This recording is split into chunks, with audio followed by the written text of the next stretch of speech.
कैसे हैं? आशा करता हूँ बहुत ही अच्छे होंगे और आज हम लोग करने वाले हैं आरपीएफ कांस्टेबल एग्ज़ाम जो आप लोगों का शुरू हो चुका है आज के दिन से, ठीक है? तो आज जो है आप लोगों के किस तरीके के प्रश्न पूछे गए थे, ठीक है? 2 मार्च को, उसको जो है मैं यहाँ पे जो है उन टॉपिकों को क्लियर करूँगा जिस तरीके से प्रश्न आपके एग्ज़ाम हॉल में दिया था, ठीक है?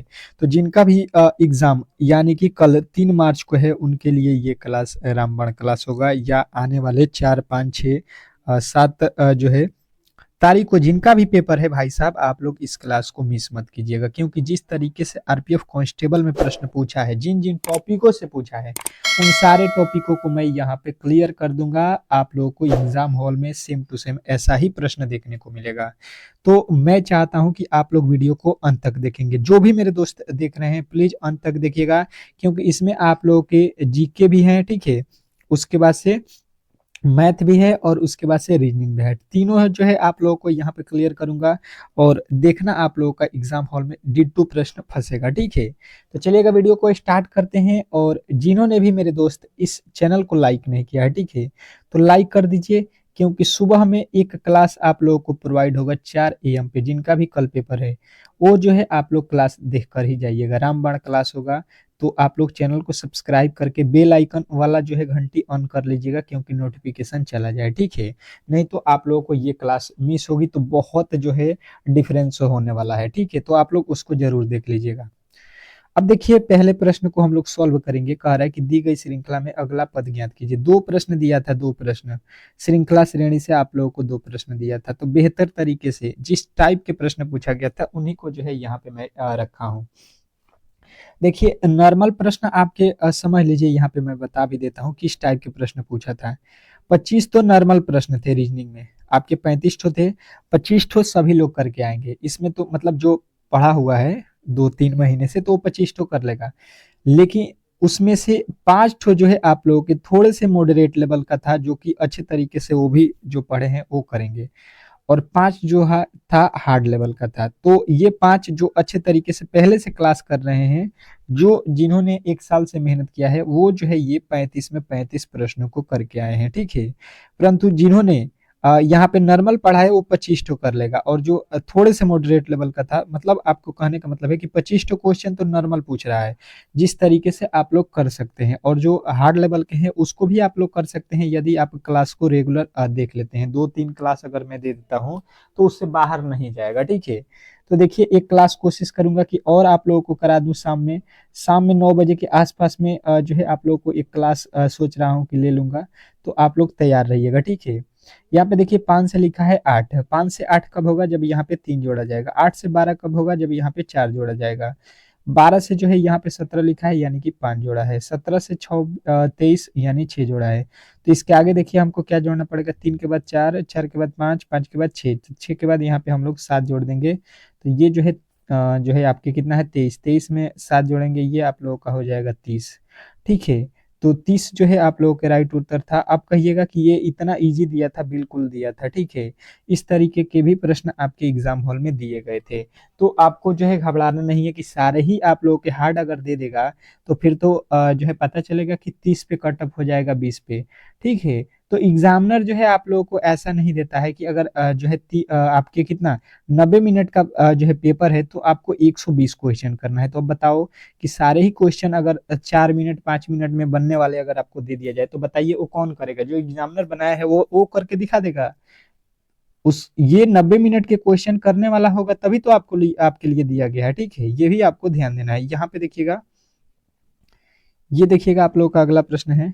कह रहा है यहाँ पे यदि भोपाल का कोड यहाँ पे मिनवर है तो राधा का कोड क्या होगा? ये आपको बताना है। अब देखिए एक बात और बता देता हूँ, आप लोग अच्छे तरीके से जो है यहाँ पे देखिए, अगर आप बेहतर तरीके से स्कोर करना चाहते हैं तो इसको समझ लीजिए कि ये आप लोग टेस्ट दे रहे हैं, ठीक है? टेस्ट समझ लीजिए कि एग्जाम हॉल में बैठे हैं और आपके सामने ये प्रश्न आया हुआ है। तो आप इसको सॉल्व करिए मेरे साथ, मेरे से पहले सॉल्व करने की कोशिश कीजिए, तो जाके आप लोग एग्जाम हॉल में स्कोर कर पाइएगा। केवल वीडियो देखने से नहीं होगा क्योंकि एग्जाम हॉल में आपको कोई बताने वाला नहीं होगा। तो ये भी आपको ध्यान रखना है। तो ये देखिए कोडिंग डिकोडिंग का प्रश्न है और आपके जो है कोडिंग डिकोडिंग से तो लमसम 5 ठो प्रश्न पूछ दिया था, ठीक है? ये भी आपको ध्यान रखना है। ये चैप्टर बहुत महत्वपूर्ण है, इसको पढ़ लीजिएगा अगर आपके पास नोट्स है तो। देखिए MIVUR, ठीक है, इसको लिखा हुआ है। तो थोड़े से अगर आप लोग लॉजिकली यहाँ पे देखेंगे तो इसको किस तरीके से लिखा है ये पहले हमको पता करना पड़ेगा। तो हुआ क्या है कि यहाँ पे देखिए जी का कोड होता है 7, एम का होता है 13, तो 7 6 13 होता है, यानी कि 6 जोड़ा गया है, ठीक है। ओ होता है 15 पे और आई होता है 9 पे, तो यहाँ पे 6 घटा दिया है। पी होता है 16 पे, भी होता है 26 पे, यहाँ पे 6 जोड़ दिया है, ठीक है। तो अब देखिए एक बार 6 जोड़ा, एक बार 6 घटाया, एक बार 6 जोड़ा, फिर यहाँ पे 6 घटाएगा, फिर यहाँ पे 6 जोड़ेगा, फिर यहाँ पे 6 घटाएगा, ठीक है। ये इस तरीके के लॉजिक से इसको बनाया गया है। तो सेम टू सेम हम लोग वही लॉजिक यहाँ पे अब अपना लेंगे, ठीक है। किसके साथ? राधा के साथ, RADHA। तो यहाँ पे पहले कितना जोड़ा जाएगा? 6। तो ये इसका कोड 18 होता है, 18 6 24, 24 पे 100 गए, यहाँ पे 6 घटाया जाएगा, तो इसका कोड आपको मालूम है कितना होता है? 27। 27 में से 6 घटाएंगे, 21 पे यू हो जाएगा। अब देखिए यहाँ पे भी लिखा है, यहाँ पे टी लिखा है, बिल्कुल गलत हो जाएंगे। अब देखिए यहाँ पे लिखा है डी, डी मतलब 4, 4 में 6 जोड़ेंगे 10 हो जाएगा, 10 पे क्या आता है? जे आता है। उसके आगे देखिए एच, एच होता है 8 पे, 8 में से 6 घटाएंगे 2 हो जाएगा, यानी कि बी। अब देखिए बी आप लोगों को ढूंढ लेना है, इसके आगे बनाने की कोई जरूरत नहीं है, ठीक है, क्योंकि एग्जाम हॉल में आपको टाइम भी मैनेज करना होता है, तो आपको टाइमिंग पर विशेष करके ध्यान देना है। नेक्स्ट एक बात बता देता हूँ कि आरपीएफ कांस्टेबल एग्जाम 2025 में, ठीक है, जो भी मेरे दोस्त देने वाले हैं, तो आप लोगों को जो है कहाँ से प्रश्न पूछे जा रहे हैं, किस तरीके के प्रश्न पूछे जा रहे हैं, मैंने उस तरीके के ही पीडीएफ तैयार कर दिया है, ठीक है। और सेम टू सेम वहाँ से प्रश्न आपके एग्जाम हॉल में फंस रहे हैं। तो इस पीडीएफ को जो है आप लोग ज़रूर पढ़ लीजिए एग्ज़ाम हॉल में जाने से पहले, क्योंकि यहाँ से सीधे प्रश्न आपके एग्ज़ाम हॉल में सारा जितने भी प्रश्न पूछे थे सारा इसी पीडीएफ से लड़ा हुआ था। तो जो भी मेरे दोस्त जो है अच्छे तरीके से यहाँ पे अपना स्कोर करना चाहते हैं तो इस पीडीएफ को पढ़ लीजिए। मात्र 40 रुपया ही इसका प्राइज रखा गया है, ठीक है। तो ये आप लोगों को मिल जाएगा। ये व्हाट्सएप नंबर है, यहाँ पे मैसेज कर दीजिएगा जिनका भी आने वाले दिनों में एग्ज़ाम होने वाला है, ठीक है।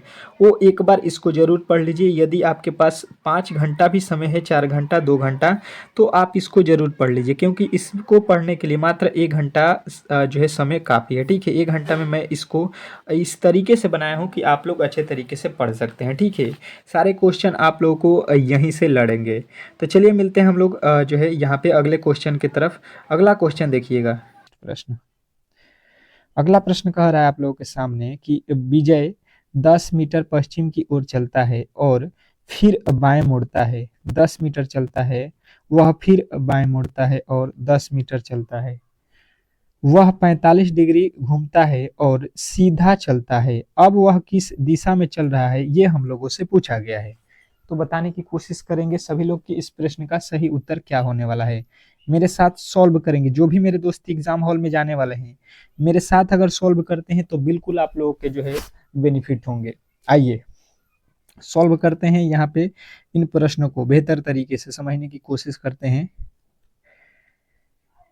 तो देखिए यहाँ पे होगा क्या, पहले ये समझ लेते हैं। तो लिखा क्या गया है कि विजय 6 मीटर उत्तर पश्चिम दक्षिण, ये दिशा भी तो आपको मालूम होना चाहिए, तो ही तो इस प्रश्न को सॉल्व कर सकते हैं। तो देखिए दिशा आपको अब याद रखना, ऊपर उत्तर होता है, नीचे दक्षिण, ये पूरब दिशा होता है, ये पश्चिम होता है। अब कभी भी आप लोगों को ये अब भूलना नहीं है। अब देखिए यहाँ पे बोला क्या है, पश्चिम दिशा, ठीक है। तो यहाँ से पश्चिम चले आइए 10 मीटर, उसके बाद से फिर जो है बाएं मुड़ना है, ठीक है। तो बायां दिशा आपका नीचे की तरफ हो जाएगा, बायां मुड़ जाइए और कितना चलिए 10 मीटर, तो 10 मीटर चल जाइए, फिर जो है बाएं मुड़िए, ठीक है। यहाँ से जो है आप बायां मुड़िएगा, ठीक है। तो बायां इसका ये वाला हिस्सा हो जाएगा और कितना चलिए 10 किलोमीटर। और अब वो जो है 45 डिग्री बायां घूमना है, ठीक है। यानी कि जब यहाँ पे हम लोग आ गए हैं तो यहाँ से देखिएगा 45 डिग्री वामावर्त घूमना है, दाहिने तरफ, सॉरी दाहिने तरफ घूमना है। तो आपका दाहिना हिस्सा कौन सा होगा? यहाँ पे देखिए इस तरीके से, अगर आप यहाँ पे हैं, ठीक है, देखिए ये वाला जो है, ये वाला पार्ट का बात कर रहा हूँ, यहाँ से आप यहाँ पे गए हैं तो आपका दाहिना हिस्सा कौन होगा? ये तो ऊपर है बायां, ठीक है, तो नीचे वाला हिस्सा दायां आ जाएगा। तो यहाँ से 45 डिग्री मतलब ये बीच में से हिस्सा आपका आएगा यहाँ पे, ठीक है। 45 डिग्री घूमिएगा तो ये कौन सा दिशा होगा, देख लीजिए ये कौन सा दिशा है। तो ये देखिए दक्षिण और ये पश्चिम है, ठीक है। तो दक्षिण पश्चिम आपके रूट उत्तर हो जाएगा, देख लीजिए कहाँ पे है, दक्षिण पश्चिम, ऑप्शन नंबर डी, डी के साथ आपको जाना था। आशा करता हूँ कि ये प्रश्न आपको बेहतर तरीके से समझ में आ गए होंगे। ठीक है, नेक्स्ट प्रश्न की ओर चलते हैं और अगला प्रश्न आपके सामने है। इस प्रश्न का जवाब देना है सभी लोगों को। कह रहा है यहाँ पे कि नीचे दिए गए समीकरण को सही बनाने के लिए कौन दो चिन्हों को आपस में बदलना होगा। ठीक है, कौन से दो चिन्ह को आपस में बदल दिया जाए ताकि ये समीकरण सही हो जाए। ठीक है, इस तरीके के प्रश्न आपके टाइम टेकिंग होते हैं। ठीक है, टाइम को खराब करने के लिए ये एग्जामिनर आपको देता है प्रश्न, तो इससे आपको उलझना नहीं है। अगर आपके पास यहाँ पे समय नहीं है तो इसको बाद में कीजिएगा। ठीक है, टाइम बचने पर। परंतु आपके कैलकुलेशन अगर तेज है, फास्ट है, तो आप लोग कर सकते हैं बहुत कम समय में, जैसे कि मेरे साथ चाहिए। जैसे पहला ऑप्शन है, ठीक है, ये तो चारों को ही चेक करना पड़ेगा कि इसको सॉल्व करने पर यहाँ पे 60 जो है होना चाहिए। कब? जब यहाँ पे हम लोग इनके चिन्ह को बदलेंगे, माइनस की जगह पे भागा रखेंगे, भागे की जगह पे माइनस। अगर ये नहीं होगा तो उसके बाद से माइनस की जगह पे गुणा, गुणा की जगह पे माइनस चेक करेंगे। ठीक है, तो पहले हम लोग ए वाले को चेक करते हैं। यहाँ पे लिखा है 75, भागा की जगह पे क्या रखेंगे, माइनस 5 हो जाएगा, गुणे 15, माइनस माइनस की जगह पे क्या होना चाहिए, भागा होना चाहिए, तो यहाँ पे भागा 3 और प्लस प्लस रखना पड़ेगा यहाँ पे 10। अब इसी को जो है सॉल्व कर दीजिए, इसको जो है सॉल्व कर दीजिए, तो ये हो जाएगा 75 माइनस 3 के पहाड़े में ये पहले भाग देना पड़ेगा। यही लॉजिक आपको समझना होता है कि बोर्ड माउस में सबसे पहले भाग देते हैं, फिर गुणा करते हैं, फिर जोड़ते हैं, फिर घटाते हैं। ठीक है, अगर जिनको भी ये नहीं मालूम है तो आपको याद रखना है कि सबसे पहले इसमें भाग की प्रक्रिया करते हैं। अगर आपने गुणा कर दिया तो बिल्कुल ही प्रश्न गलत हो जाएंगे। ठीक है, तो ये हो गया 5, फिर गुणे 15 में 3 से भाग देंगे, 5 हो जाएगा, प्लस का हो गया 10। अब देखिए यहाँ पे हो जाएगा 75 और 10 को जोड़ दीजिए, 75 10 कितना हो जाएगा यहाँ पे 85, और 85 में से ये 5 बचेगा, 25 जो है घटा लीजिए, तो कितना हो जाएगा ये आपका, तो ये अगर घटा लेते हैं तो हो जाएगा 60, और 60 जो है आपको यहाँ पे दिया गया है, मतलब आपका पहला ही ऑप्शन सही है, तो आगे चेक करने की कोई भी आवश्यकता नहीं है। ठीक है, तो नेक्स्ट प्रश्न की ओर चलेंगे और अगला प्रश्न आपके सामने है। क्या कह रहा है आपका अगला प्रश्न? यदि f का अर्थ प्लस, p का अर्थ गुणा, t का अर्थ भाग और k का अर्थ माइनस हो तो ये समीकरण जो दिया गया है इसका सॉल्यूशन बताइए। अब बताने की कोशिश कीजिएगा सभी लोग कि इस प्रश्न का सही उत्तर क्या होने वाला है। इम्पोर्टेंट है, आप लोगों के पास जो भी मेरे दोस्त एग्जाम हॉल में जाने वाले हैं 10 सेकंड का समय है। ठीक है, और सेम टू सेम इसी तरीके के प्रश्न पूछा गया था आपके एग्जाम हॉल में, तो आप कोशिश कीजिए कि यहाँ पे इन प्रश्नों को सॉल्व करें, बिल्कुल आपके बेहतर स्कोर होंगे एग्जाम हॉल में। तो अब देखिए बोला क्या गया है कि यदि f का अर्थ प्लस है तो जहाँ पे भी आपको f दिखाई देगा अब आपको प्लस रखना पड़ेगा। अब कह रहा है यहाँ पे t का अर्थ भाग है, तो देखिए यहाँ पे t लिखा है तो हम यहाँ पे भागा रखेंगे 8 है। उसके बाद से f है तो f का अर्थ क्या लिखा है, यहाँ पे देखिए प्लस लिखा है तो आपको प्लस रखना पड़ेगा 16। फिर p का अर्थ यहाँ पे गुणा है तो गुणा रखिए यहाँ पे 4, k का अर्थ क्या है यहाँ पे देखिए माइनस, तो माइनस रखिए 13। अब जो है इसी को आप लोगों को सॉल्व कर देना है, बस इसी को जो है आपको क्या करना है, सॉल्व करना है, और आपके उत्तर जो है यहाँ पे बिल्कुल मिल जाएंगे। ठीक है, बिल्कुल ही मिल जाएंगे, इसमें किसी तरीके के डाउट नहीं होना चाहिए। 8 में पहले भाग दे दीजिए, 8 से भाग दीजिए 40 में, अभी मैंने आप लोगों को बोर्ड मास के नियम पढ़ाया, प्लस यहाँ पे 16 में 4 से गुणा कर दीजिए, 16 चौका 64 माइनस का 13। अब देखिए 64 और 5 को जोड़ लीजिए, ये हो जाएगा 69, 69 में से 13 को माइनस कर लीजिए, कितना आएगा आपका, 69 में से 13 6 हो जाएगा, और ये आपका 5 हो जाएगा, यानी कि 56। बिल्कुल आपके मिल गया उत्तर, ऑप्शन नंबर बी।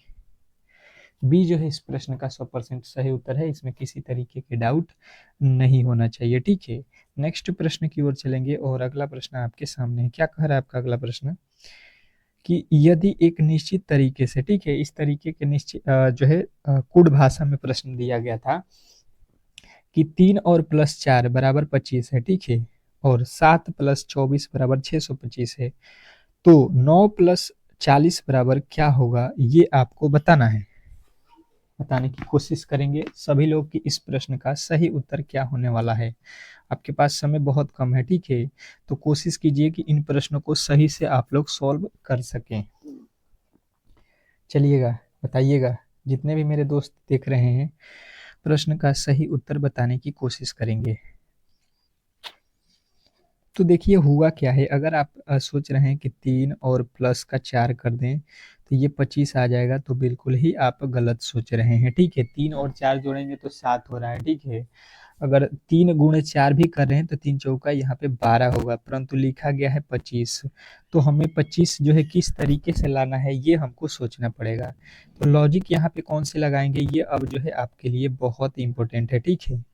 तो आपको यहाँ पे दिमाग में ये आना चाहिए कि 3 का वर्ग कर देते हैं और 4 का वर्ग कर देते हैं, जोड़ देते हैं। 4 का वर्ग 16, 3 का वर्ग 9, 16 9 कितना होता है 25 होता है, और 25 यहाँ पे लिखा गया है, ठीक है। अच्छा जी, वही लॉजिक यहाँ पे भी होना चाहिए। 7 और जो है 24 का, तो 7 का वर्ग कीजिए और 24 का वर्ग कीजिए, जोड़ दीजिए।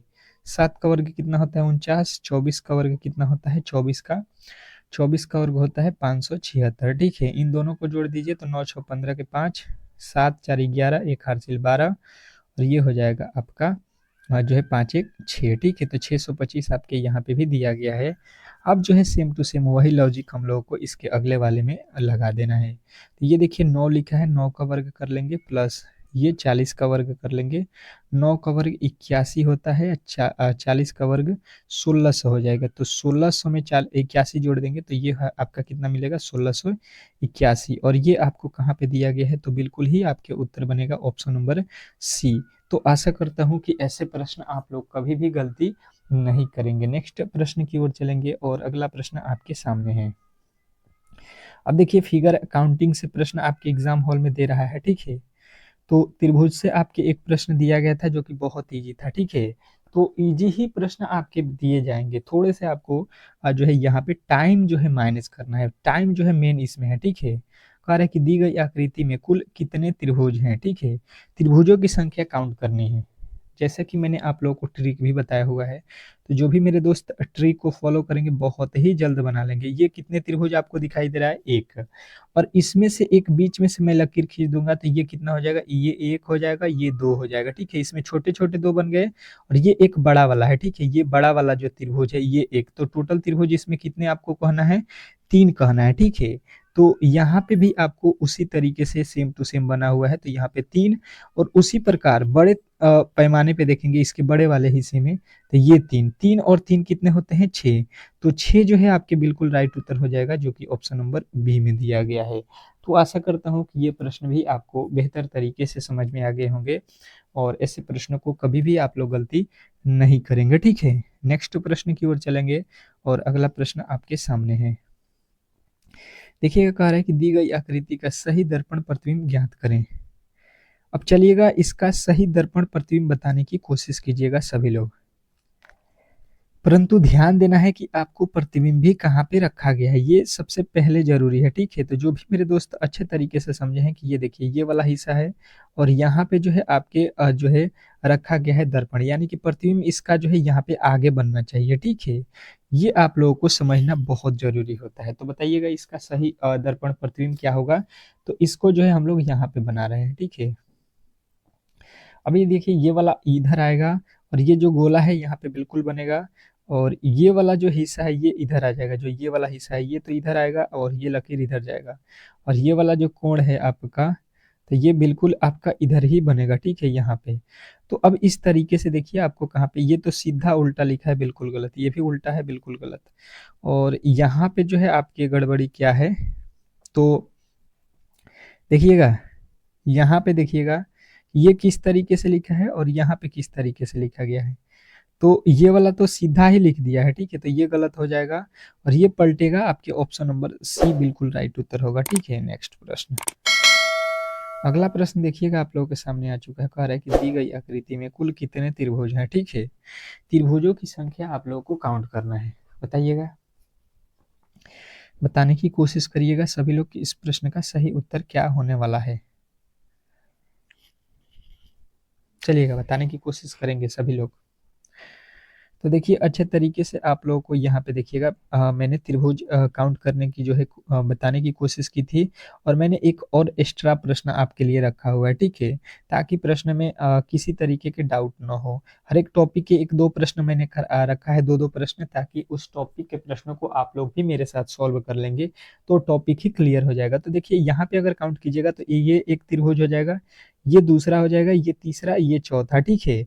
और इस तरीके के मैंने आप लोगों के फॉर्मूले बताए थे कि ये इसमें जितने भी त्रिभुज है, मतलब 4 त्रिभुज है तो इसका डबल कर दीजिए, 8 त्रिभुज इसमें बनेंगे टोटल। जो है इसमें कोई पूछेगा टोटल त्रिभुजों की संख्या कितनी है, 8 है। तो उसी तरीके से यहाँ पे भी बना हुआ है, तो इसमें भी आपके कितने त्रिभुज बनेंगे, इसमें भी आपके कितने त्रिभुज बनेंगे, 4, और 4 का डबल करेंगे तो यहाँ पे आपके बन जाएंगे 8 है।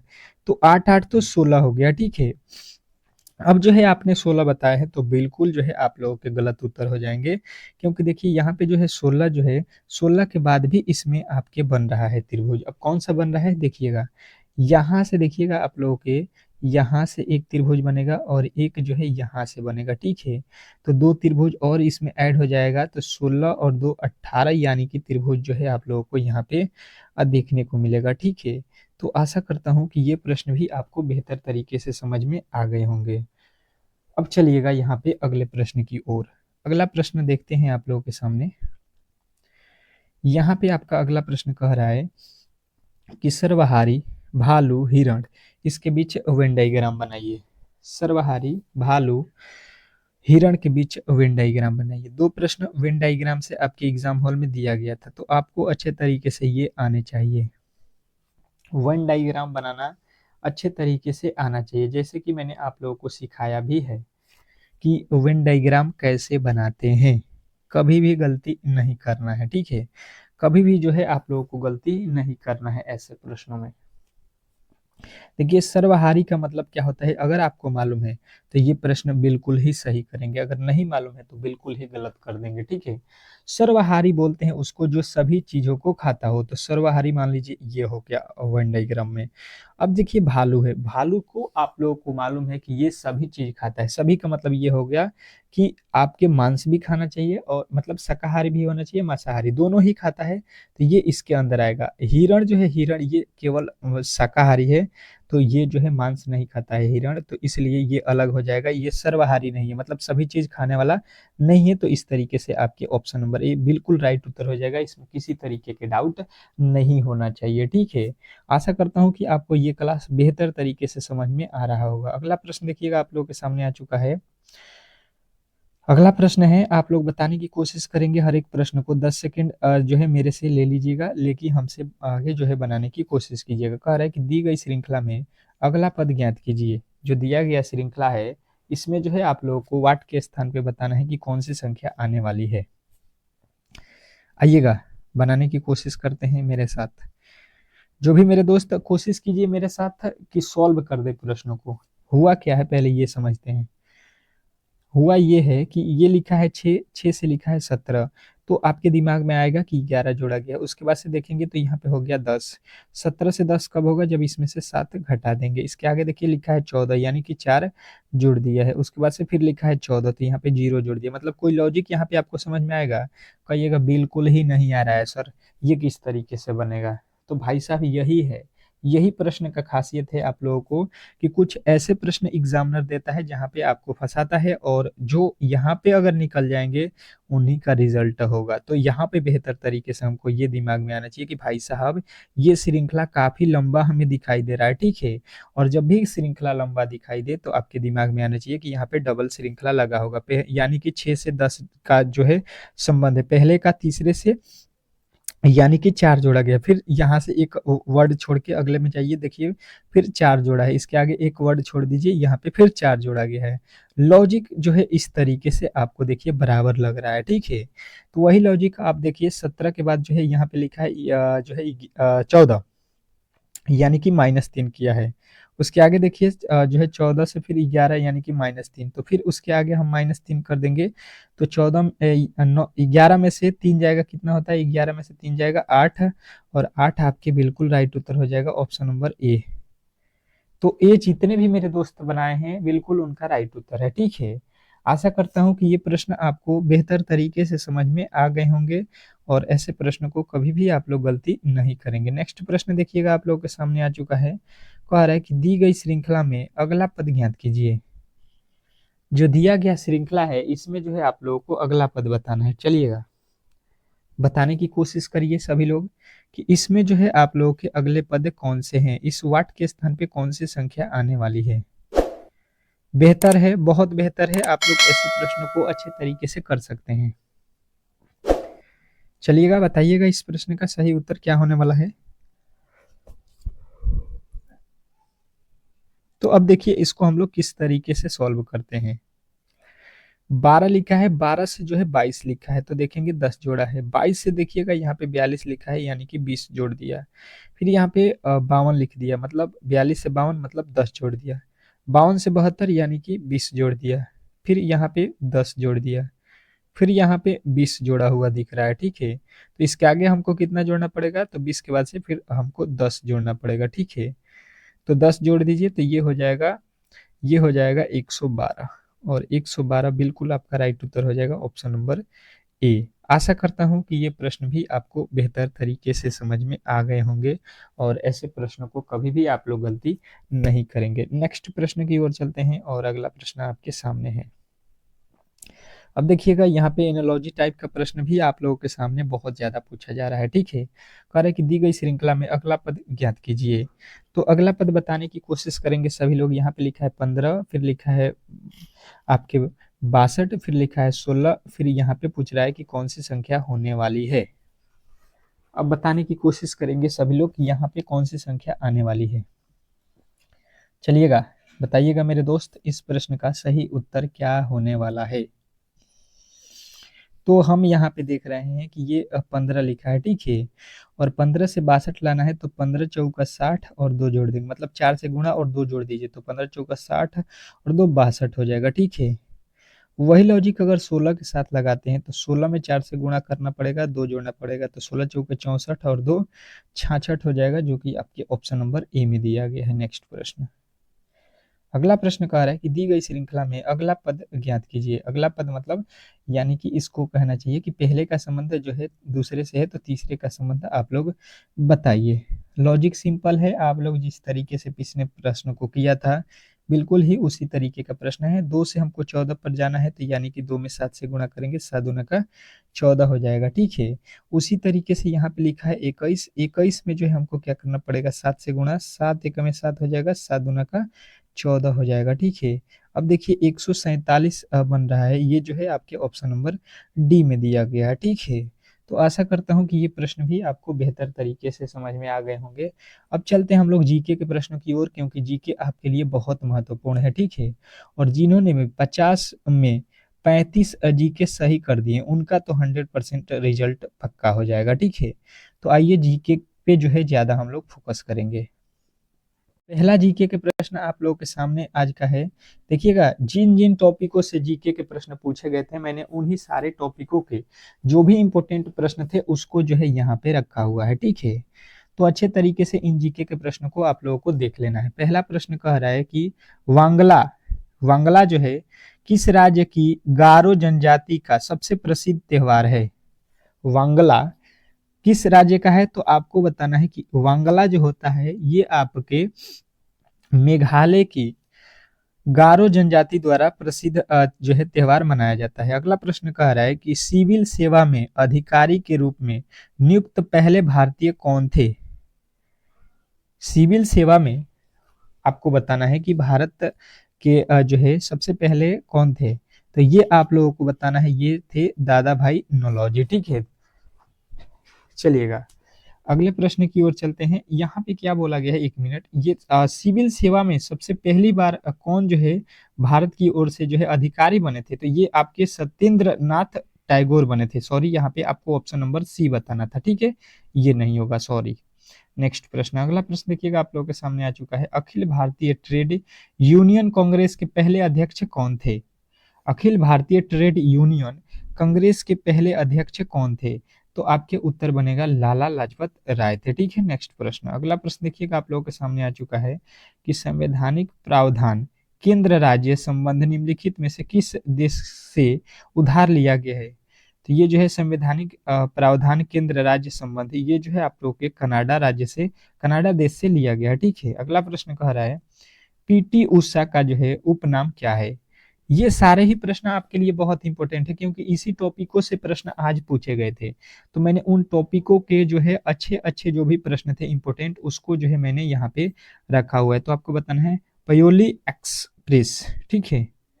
नेक्स्ट प्रश्न कह रहा है कि पानीपत में बाबर ने किस वर्ष दिल्ली के सुल्तान इब्राहिम लोदी को हराया और दिल्ली और आगरा पर कब्जा किया? तो आपके उत्तर बनेंगे कि ये जो है 1526 ईस्वी में, ठीक है। नेक्स्ट प्रश्न, अगला प्रश्न कह रहा है कि किसको जो है कोशिका का ऊर्जा गृह कहा जाता है?